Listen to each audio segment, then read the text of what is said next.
Hello students, welcome back to part 2 of Kinship, Caste and Class Early Societies circa 600 BCE to 600 CE.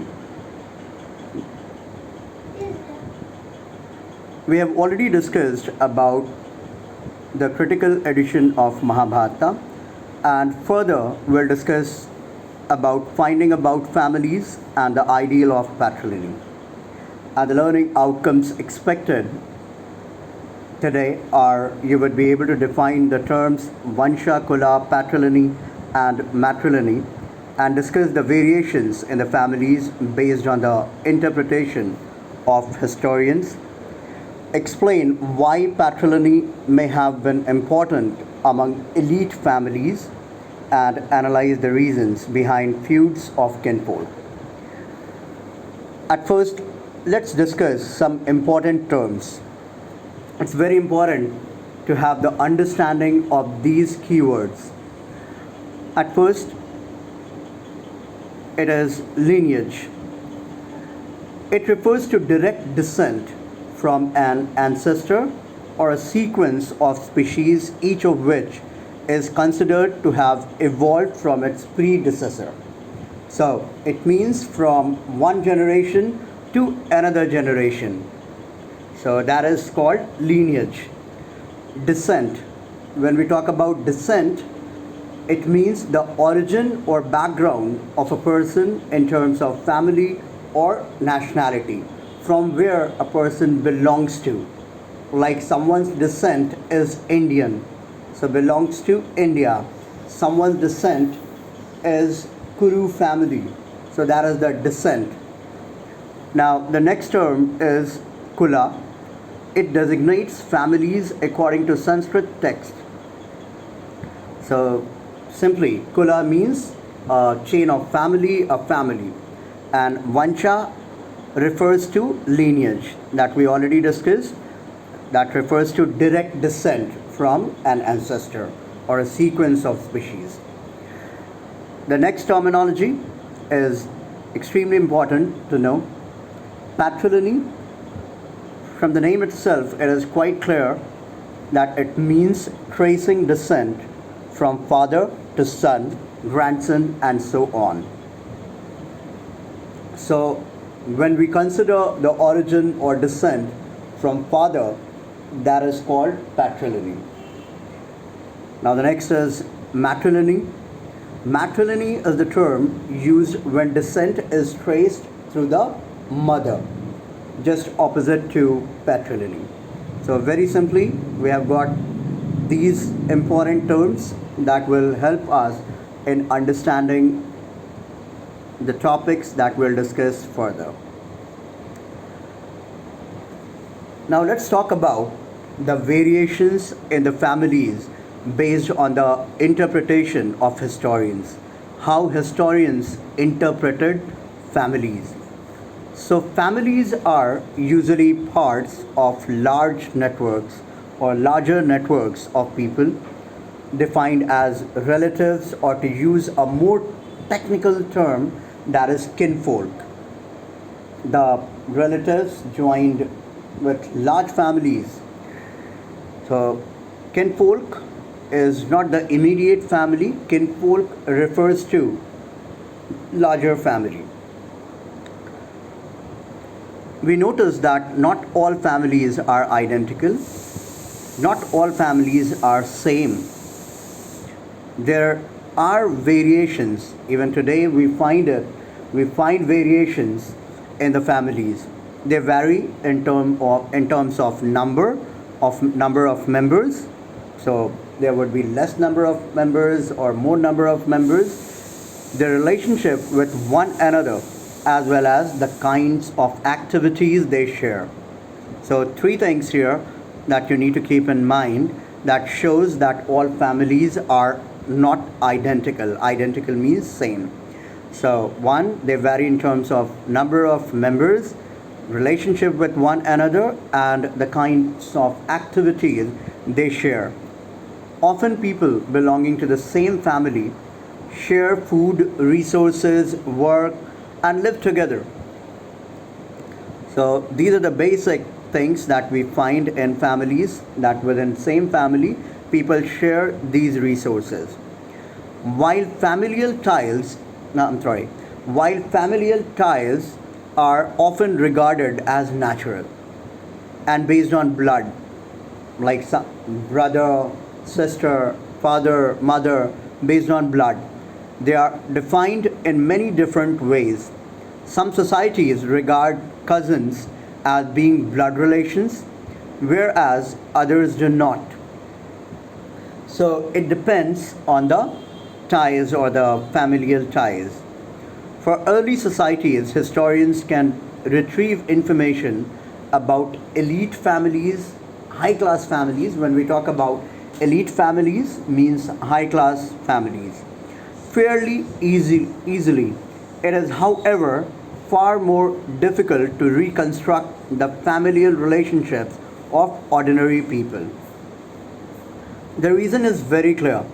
Like it, this point tells us that it is easy to find out the early societies or the elite families, about the elite families, but it is not easy to find out about the ordinary people, the relationship of family in the for the ordinary people, because we don't have textual information about it. We don't have a lot of information about it. So we got a clear idea here about the variations in the families based on the interpretation of historians, how historians interpreted, and they gave the idea that there are variations in the families based on the textual content that they got, as well as inscriptions they use it. However, most importantly in this particular chapter, we are focusing on textual content.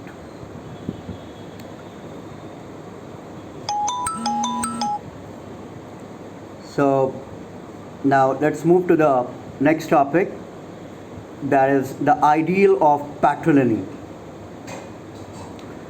The ideal of patrilineal, what was patrilineal? We have already understood the idea about patrilineal, that it shows the reference of father, it shows that the descent is from father. So patrilineal means tracing descent from father to son, grandson, and so on.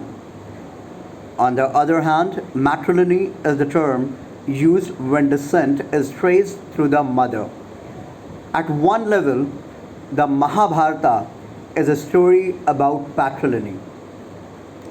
It describes a feud over land between two groups of cousins. You already know the basic of the story, you know about the story of Mahabharata. So it simply describes a feud. Feud here means fight. Fight over land and power between two groups of cousins, the Kauravas and the Pandavas, who belonged to a single ruling family, that of the Kurus, a lineage dominating of one of the Janpadas. We'll see the location on the map. Under patrilineal, sons could claim the resources, including the throne, means the kingship, the kingdom, in the case of kings, of their fathers when the father died.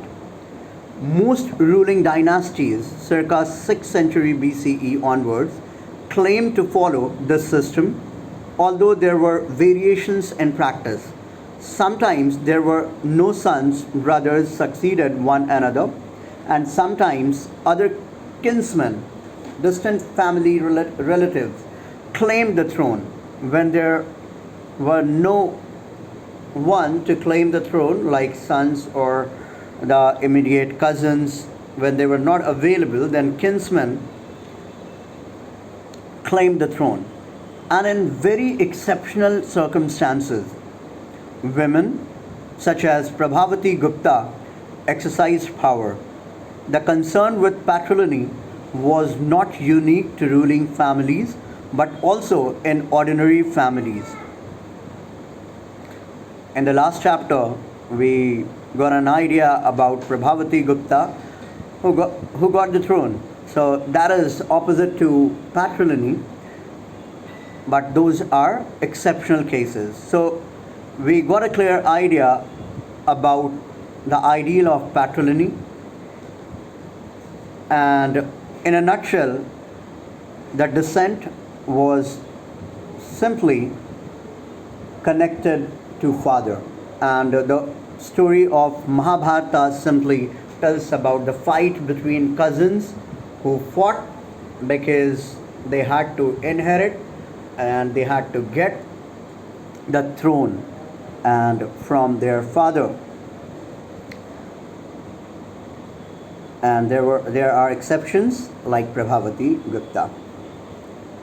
Now look at the map here. It's about the Kuru Panchala region and neighboring areas.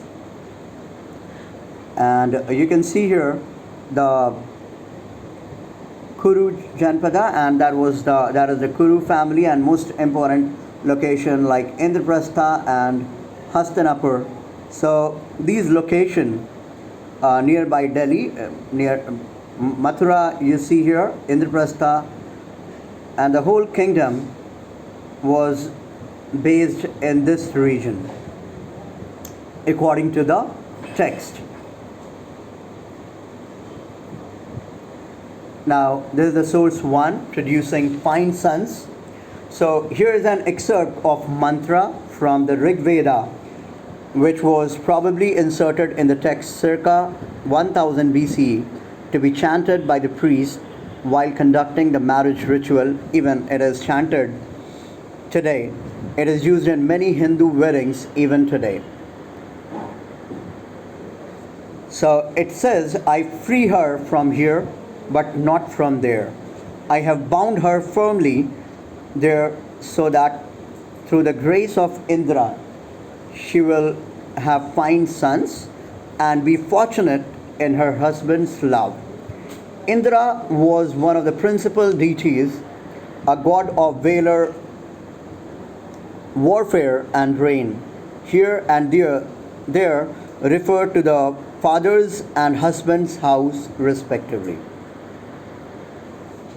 So very simply, it is the process of Kanyadan, in which the father is giving blessing to his daughter and saying to have fine sons and to live there, which is the bridegroom's family, and here refers to father's family. Now, why kinfolk quarrel? This is the source 2. It's all about the story of Mahabharata. It is an excerpt taken from the Adi Parvan, literally the first section of the Sanskrit Mahabharata, and it describes why conflicts arose amongst the Kauravas and Pandavas. The Kauravas were the sons of Dhritarashtra, and the Pandavas were their cousins. Since Dhritarashtra was blind, his younger brother Pandu ascended the throne of Hastinapur. However, after the premature death of Pandu, Dhritarashtra became king, as the royal princes were still very young. As the princes grew up together, the citizens of Hastinapur began to express their preference for the Pandavas.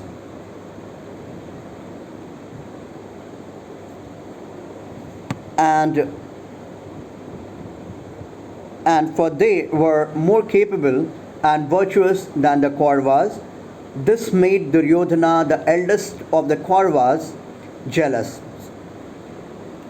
He approached his father and said, "You yourself did not receive the throne, although it fell to you because of your defect, because he was blind. If the Pandava receives the patrimony from Pandu, his son will surely inherit it in turn, and so will his son and his. We ourselves with our son shall be excluded from the royal succession and become of slight regard in the eyes of the world.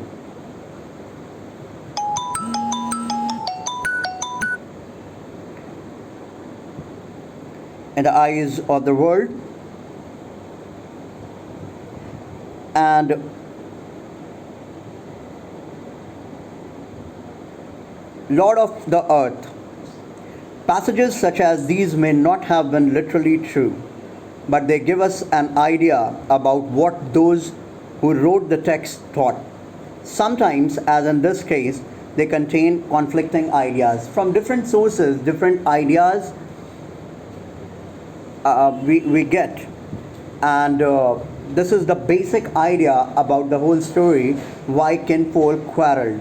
The kinfolk quarreled, they fought with each other because of the throne. Dhritarashtra was blind. Pandu got the throne because Dhritarashtra was blind. And after the death of Pandu, the son of Dhritarashtra, Duryodhana, after the death of Pandu, Dhritarashtra became the king, and thereafter, the son of Dhritarashtra, Duryodhana, was afraid that once they'll grow and they'll thereafter the throne would go to the Pandavas, and to get the power, to get the throne in the royal family, and to get the kingdom, the fight between the Kauravas and Pandavas happened. Now, based on what we discussed today, these are the assignment questions that you would need to answer, and you can easily answer based on what we discussed today. The assignment are there in the description as well. Thank you and have a great day.